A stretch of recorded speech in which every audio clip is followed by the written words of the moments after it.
Right. So once again, welcome. The webinar will be short. We'll go through some things you'll need to know for orientation, which is on Saturday, the 21st of September. But we will have some time to answer some questions at the end. So if you do have any pressing questions, you can put them in the chat. But for now, let's get on with the presentation.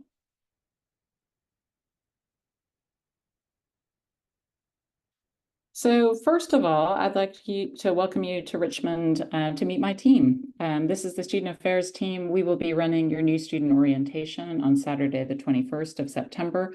And you'll have the opportunity to meet everyone over the course of the next week when you start classes. So my name is Allison. I am Vice President for Student Affairs.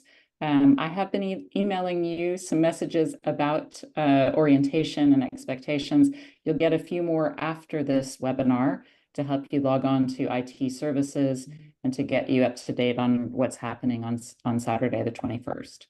Next to me there is Brittany Yaxley. She is our Student Accommodation and Community Support Officer. If you find yourself still looking for student accommodation here in London, Brittany is a great person to talk to. And I'll tell you a little more about our student accommodation that we're offering through the university.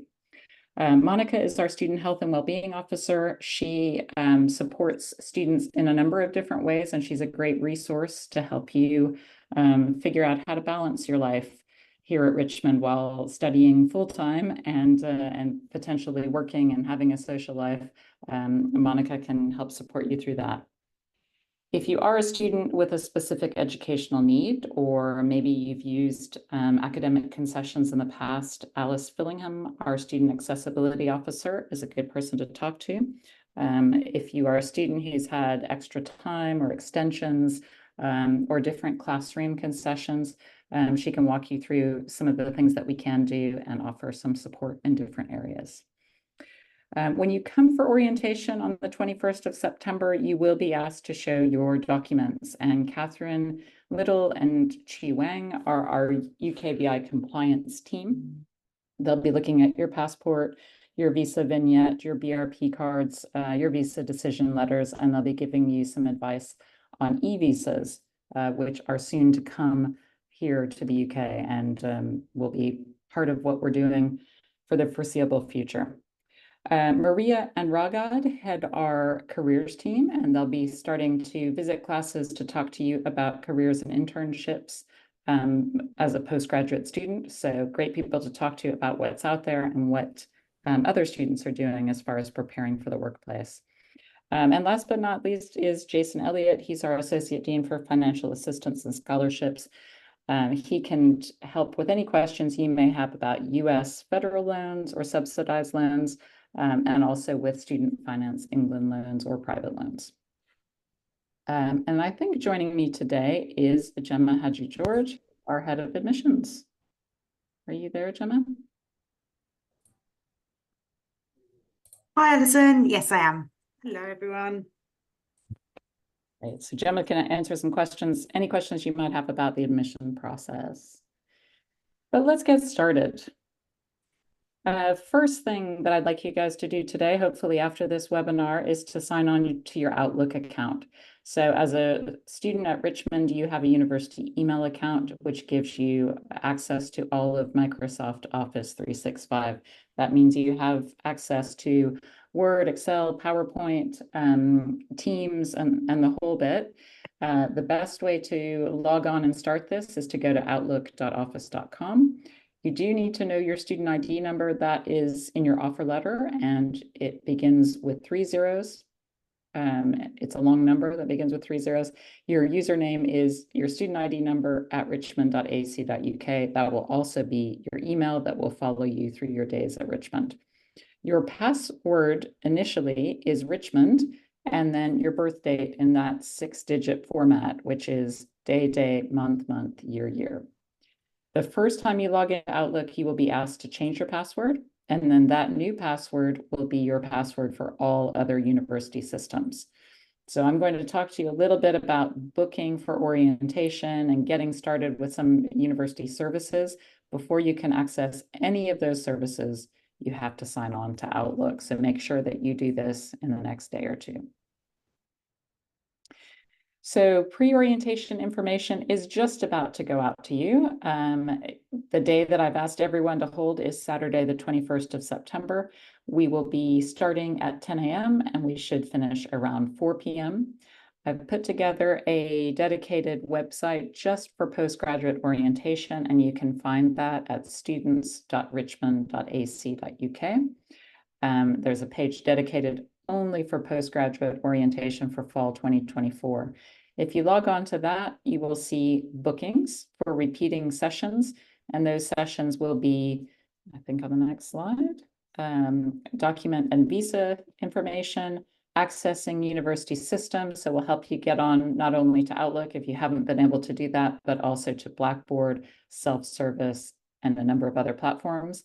We'll be hosting campus tours and library orientation, which you can take part in on a repeating basis. A Life in London seminar to help you come to grips with travel in London, banking, mobile phones, healthcare, and more. And then you'll also have the opportunity to meet your program leaders and get to know the other students on your course. On Saturday, the 21st, you can collect your student ID card, and we've put together a way for you to upload a photo on that website so that you can do that ahead of time. You can also meet with our finance and IT teams if you need to do that. So I have put on here participation is mandatory. I hope that everyone wants to come and enjoys coming, meeting other people and getting ready for classes, but we will be doing some very important things that day. So if for any reason you are unable to make it, you do need to let us know right away. It may mean that it puts your registration back and you might have to delay that. So try to come if you can on the 21st of September. A little later today, I will be sending out an email message reminding you how to sign on to Outlook, but I'll also tell you about Blackboard. And Blackboard is the university's virtual learning environment. Blackboard is a way for you to access course materials, to submit assessments in your course, a place to find your course syllabus, and a lot of other things you can do for your academic courses. I've put together a new student orientation course just for you. And the reason behind this is I'd like you to start to come to grips with using Blackboard. Chances are, as postgrad students, you've probably used something similar before, maybe Moodle or another platform. Blackboard for Richmond is at blackboard.richmond.ac.uk. Again, your username will be your student ID number, but not your whole email address, just your student ID number, and then that network password, whatever you changed it to the first time you logged on to Outlook. If you change your password on Outlook and you log on to Blackboard immediately following, you will find that Blackboard course. It's called a new postgraduate student orientation, and you can start to work through it and see some of the resources that we've got designed just for you. It looks a bit like this. This one's from fall 23, so it will say fall 24, but there will be different things for you to look at. There might be some videos introducing orientation. There will be some resources about health and well-being, about visas, about banking, about mobile phones, and a whole lot more. I have put on there also details of our WhatsApp groups so that you can start meeting one another before you arrive on campus and talking to each other about your course. So I mentioned new student accommodation. We do have student accommodation still available for postgraduate students if you're interested. It is in 3 different locations around London, one in Hammersmith, one in West Kensington, and one in Tower Hill. So if you are unfamiliar with London, I have a map here on this slide. We are the red dot, that's where Richmond is in Chiswick. Hammersmith and West Kensington are pretty close by, about a 12 to 15 minute train ride from the campus. Tower Bridge is a little farther down the river, but also a really interesting place to live, very close to some monuments and things that you will be familiar with, having seen pictures of London. All of our rooms in student accommodation are shared occupancy, but we do have some flats that are entirely empty at the moment. So it is possible for postgrad students to live together. That's something you want to do. All of the apartments have shared kitchens and common spaces. They do offer bedding and kitchen supplies. and unbelievably, your apartment is cleaned once a week. So it is a pretty good deal. For students staying on for the entire year, we have 35-week contracts, but those can be extended to cover your dissertation period if you're interested. Many of you will go out to the private sector and rent rooms. You've probably discovered, if you've looked a little bit around on websites or other places, that living in London is quite expensive. And there are ways that you can save on living costs, but there's no getting around that it is quite an expensive city to live in, both for travel and transport and for rent and groceries. So a couple of things to think about as you start to look for accommodation. There are some websites that we recommend. There are places that students have gone to find room and look for accommodation. One is a room let website called Spare Room, where you can put in your requirements, where you'd like to live, the type of room you're looking for, and find tenancy with other people. The other is Rightmove, which also offers opportunities for flat shares, but it is also properties, single properties you can rent on your own. So some things to think about. Can you or somebody you know stay nearby the campus? If you have friends that are looking for a flat, it's often cheaper to go together and find a bigger place than it is to find a smaller place. You should get to know your landlord if you can. Sometimes properties are let exclusively through letting agents or estate agents. Sometimes they're let by individuals. Look into how your deposit is protected. So when you decide to sign on to a place, you pay a deposit, and that deposit ideally should be returned to you at the end of your tenancy. Read through that fine print and make sure that you're getting what you've asked for. Think about your journey back and forth to campus, because it can be quite expensive traveling across different zones in London. Chiswick is in zone 3, so we're not right in central London, but if you are living closer to central London and traveling back, it will be cheaper than living farther away and traveling in. So think about what those costs might be. Check out the local amenities. Obviously, you want to live in a place that offers you shops and things that you can go to easily. And definitely ask about furnishings. Many of the flats that are let in London are furnished because they expect international people not to come with all of that. Okay, so before you start your classes, we have set up WhatsApp groups for every one of our postgraduate programs. I'm going to put that information in the chat at the end of this webinar so you can see it. But remember, you can also find that information on Blackboard when you log in, hopefully a little bit later today. So the question that I get asked most often by students, both undergraduate and postgraduate, is how can I manage my money? How will I afford living in this city? Just to give you an idea of expenses, people in the UK spend around £40 per week on average for household foods. This does not include food that you're taking away from a restaurant or going out to. So this is simply groceries. The average rent in London for a room, not for a flat, but for a room, is £850 for the month. Your first term here at Richmond is likely to be the most expensive as you start to come to grips with how to manage travel, transport, shopping, and the rest of it. Make sure that you ensure you have money for all of those things, and you do want to enjoy yourself. There are ways that you can do this in London entirely free of charge and at a discounted rate. So if you are planning to rent, make sure that you have all of those expenses either included in your rent or you know what's missing. So will water, electricity, gas, and the rest of it be included? Will you have to spend extra for Wi-Fi?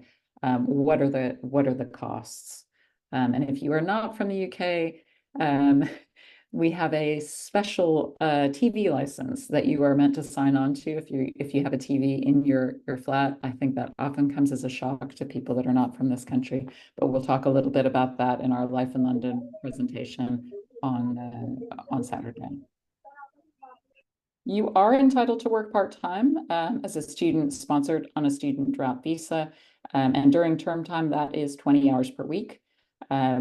I would encourage you to look at your schedule once you get it on orientation day and figure out the gaps in it and how you might work around that. Many of our students work in hospitality, so in pubs or bars or restaurants or cafes. Some of our students work right here on campus, and you can work in the library. My department, Student Affairs, is a big employer of students as well. Definitely talk to our careers team for advice. We send regular emails with student jobs to your university email accounts. So make sure you're looking at those. Often you will find posters in shop windows in local businesses looking for experienced workers or any worker who can fit around a flexible schedule. Definitely contact other students. Often word of mouth is the best way to do that. And our current London living wage is $10.18 per hour. So if you find yourself in need of financial support, and this does happen from time to time, you might consider getting a student loan. If you are a UK citizen, you can do this through the Student Loans Company. If you're a US citizen, you can do this through the Department of Education, and they offer both subsidized and unsubsidized loans. My colleague Jason is the expert on that and can walk you through ways to do that.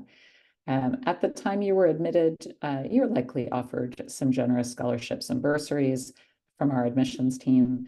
But if you do find yourself struggling, please come and talk to us in Student Affairs, and we'll try and help out and see what we can do. Our peer mentors have put together some really helpful tips on budgeting, and these are from students who've lived in London at least a year or more. Put those on the Blackboard course so you can have a look and see what you see there. Okay, transport in London. And if you've been in London for a few days or more, you probably are an old hand at this already. But if you have not yet arrived in London, some top tips to think about before your arrival. Try to simplify. Coming into Heathrow, if you do, it's one of the busiest airports in the world, and it can be quite overwhelming. So think about purchasing a small data roaming package for your mobile phone. Wi-Fi will be available most places. It certainly will be available at the airport and on campus, most shopping malls or centers, but it's often not available on travel. On the tube or not very reliable on the train. So think about ways that you can get from point A to point B on your arrival day. Download offline Google Maps. Google Maps actually now also updates with Transport for London, so it'll tell you if there are delays on tubes or trains or buses. Make sure you make copies of important documents, and store them safely in your hand luggage. Most places now in London don't accept cash. You have to use a contactless card in order to make payment. But if you are concerned that your cards are going to charge you a lot for that, you can bring a little bit of cash to tide you over. And I think number one top tip is avoid bringing too many bags. It's a huge temptation to bring everything from back home with you, but you'll discover very soon that places you live will be much smaller here, and storing stuff is difficult.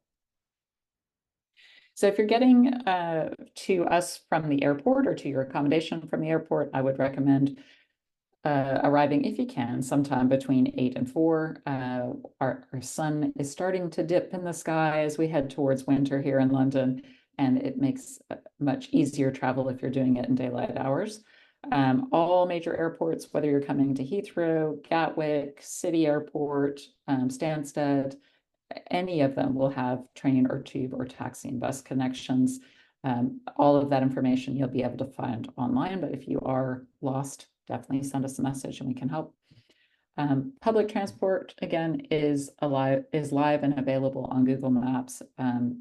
We also had a recommendation from a student of 2 different apps that you can download once you're here. One is called City Mapper, which also helps you get from point A to point B. And the other is called TfL Go. TfL stands for Transport for London. And TfL Go is an app that was created and designed just for London transport. So while you're here in London, you can apply for a student Oyster card. An Oyster card is basically a contactless pass that helps you get in and out of the barriers at any tube, train, or bus. The student card is a photo card, so you'll have to submit an application with your photo and pay a £20 fee to get the card. Once it arrives to you, it gives you 30% off of weekly and monthly travel. And you can use your journey planner to figure out where to go. So the most important thing to know in planning your travel is which zones will you be traveling through. You know you'll be ending at zone 3 to join us at Chiswick, but where you're coming from may make a difference to the type of transport that you take. So if you're joining us from overseas, a couple of things to think about as far as registering with the National Health Service. Non-UK students and even UK students should register with a general practitioner in order to access public health care here in the UK. And we can give you more details on how to do this at orientation. We suggest that you get a general practitioner or a family doctor that is located close to where you'll be living. When you go to register with a doctor, you will need to show your biometric card that indicates to them that you will that you have access to healthcare on a student route visa, and you will be asked to collect that BRP card from a local post office. In December of this year, all of that will change, and we will move from physical biometric cards to digital biometric cards. We'll walk you through that process, so don't worry too much about it yet. Okay, when you come to us at student orientation, we will ask you to bring your original passport, your biometric card if you have collected it from the post office, and if you haven't, it's not a problem. We can collect that later. Evidence of the date of entry to the UK, so you should have a stamp on the vignette of your passport showing when you arrived. If you don't have that, you'll need to bring with you your boarding passes so that we can see those. You'll also need to show us your visa decision letter, and this will have been emailed to you when your visa was approved. The reason we need to see your decision letter along with the other documents is that your biometric card will expire on the 31st of December 2024, but likely your course will carry on into the next year. This is just an example of what a digital visa looks like. And I think if you're coming from a European country, you probably have one of these as opposed to the biometric card that you'll see as an international student from elsewhere. This is the visa vignette that you will find in your passport, and hopefully you've got that already. And you can see there is a stamp there on top of that vignette to show the date of entry that you came in. Once you get here to the UK, you will collect this biometric card. So BRP stands for Biometric Residency Permit. You'll pick it up at a nominated post office. And again, that'll be in your decision letter. And then that card will be your visa. It'll be your proof of eligibility to rent property, to work part-time, to indicate that you are a student. But keep in mind that will expire on the 31st of December, 2024. So don't worry if you see that date and you know that your course will end in 2025, it's not a problem. All right, if you are considering working in the UK, I would expect you would want to open a bank account. And the reason for that is all payments to you from any UK business or organization will be direct deposit into your account. In order to do that, you'll need proof of student status, and we can do that through a general enrollment letter. On that enrollment letter, we will show proof of your local address, and you'll also be required to show immigration documents. Now, many of our students will go to high street banks, and I've got some pictures of them there on the slide. And a number of students have decided that they don't want to go to high street banks. They'd prefer simply online banking. The application for online banking is much simpler than a high street bank, but there are no physical branches of online banking, obviously. So if you are interested in opening a Monzo or Revolut or totally forgotten the name of the third one, Starling is the third one. You can do that online with some proof of identity but you aren't required the same documents to open those accounts. Okay, so one note on accessibility and inclusion. Here at Richmond, our motto is unity and diversity, and that means that we welcome people from all sorts of different backgrounds, and we support everyone to try and achieve their potential. So if you are somebody who is struggling with mental health and well-being, maybe has a chronic illness, maybe you have a disability or concern that might keep you from making the most of your studies, or you're neurodiverse, or any combination of those, and you feel comfortable letting us know before arrival, we would love to talk to you and talk about ways that we can support you. We want everyone to be successful here, and I think some of the best conversations that you have in classrooms at Richmond are because we have such a diverse and interesting population. So orientation, it's coming the 21st of September here at Chiswick Park.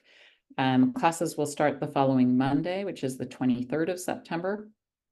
We will be running activities and events on campus and in the local area and in London throughout your days at Richmond. And we do hope that you will get involved. Our activities are open to everyone. So undergraduates, visitors, postgraduates.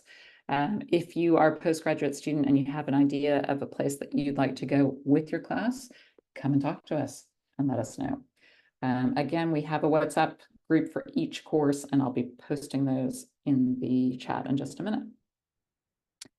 So now over to you for any questions you might have.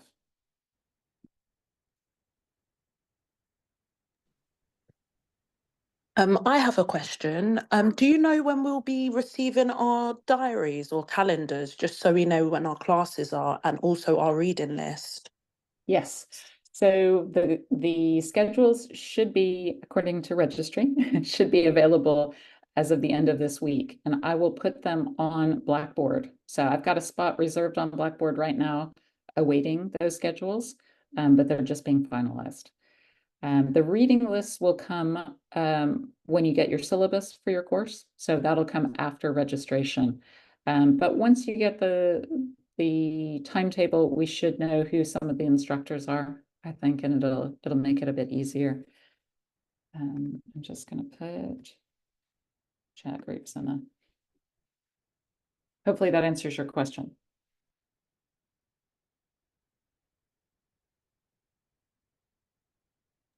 Sorry, yes, it does. Thank you. Yeah, sure. Oh, we had some people with bad connections. Maria, don't worry. We've recorded this if you want to go back and have a look.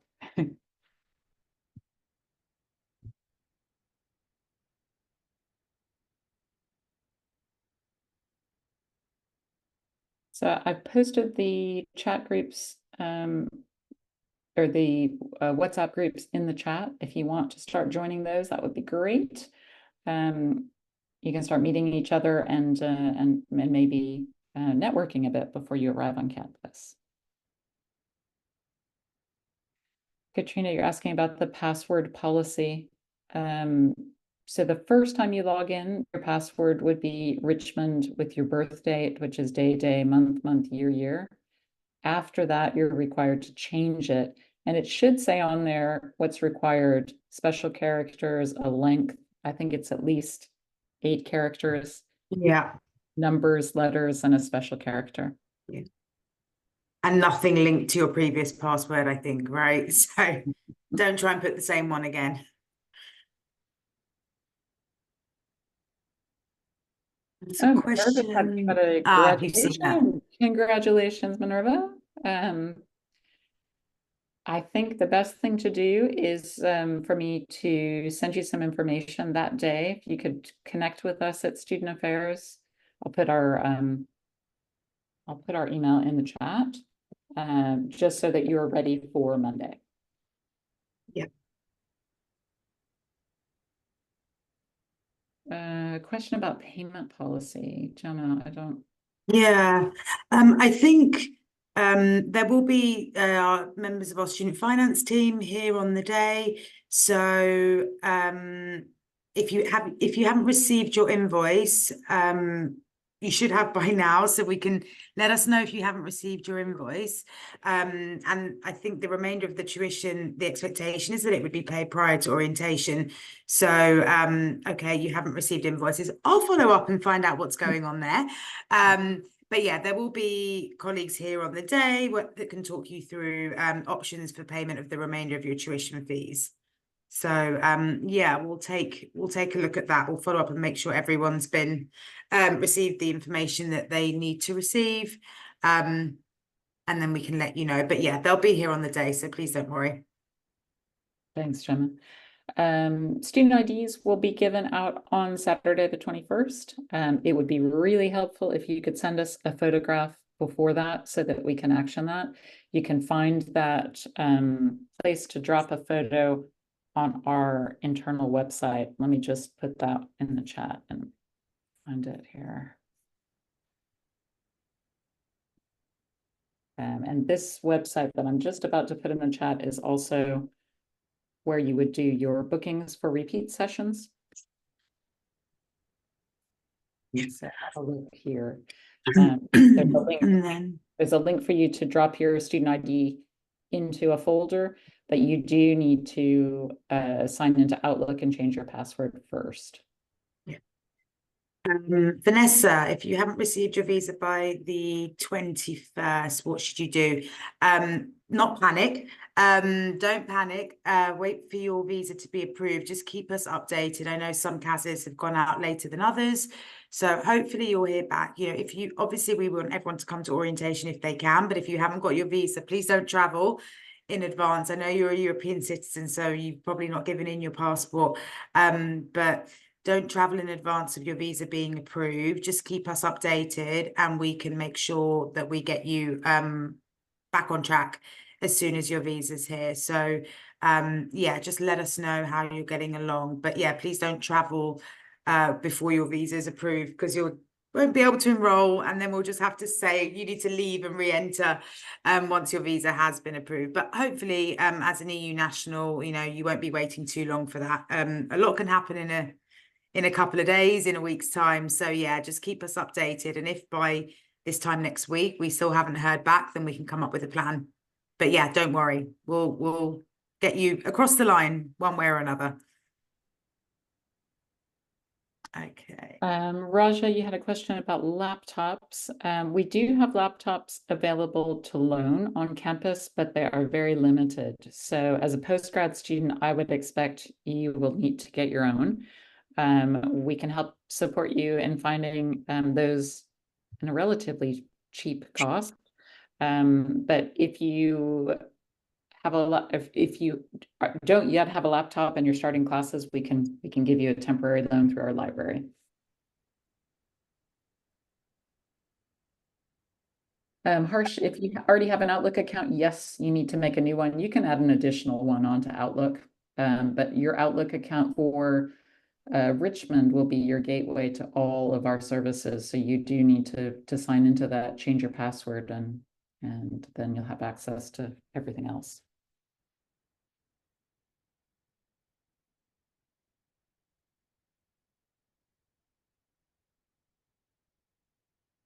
Okay, any other questions?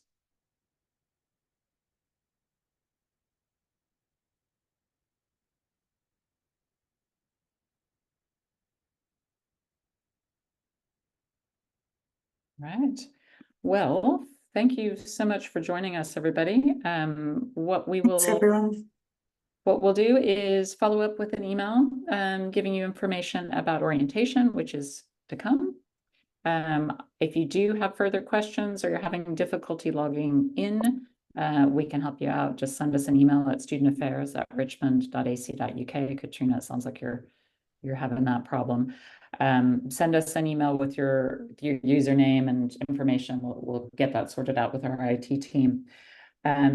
If you are unable to make it on the 21st of September, please do let us know. We're counting on almost everybody being there in person so that we can walk through all the required information. If you do miss the day, it will likely delay your registration. So please do try to make it. And we will see you very soon. I'll be posting this webinar, the recording of this webinar up on YouTube. So if you want to review anything, you'll have it there ready for you. All right. Thanks very much. See you all soon. Everyone, see you soon. Thank you.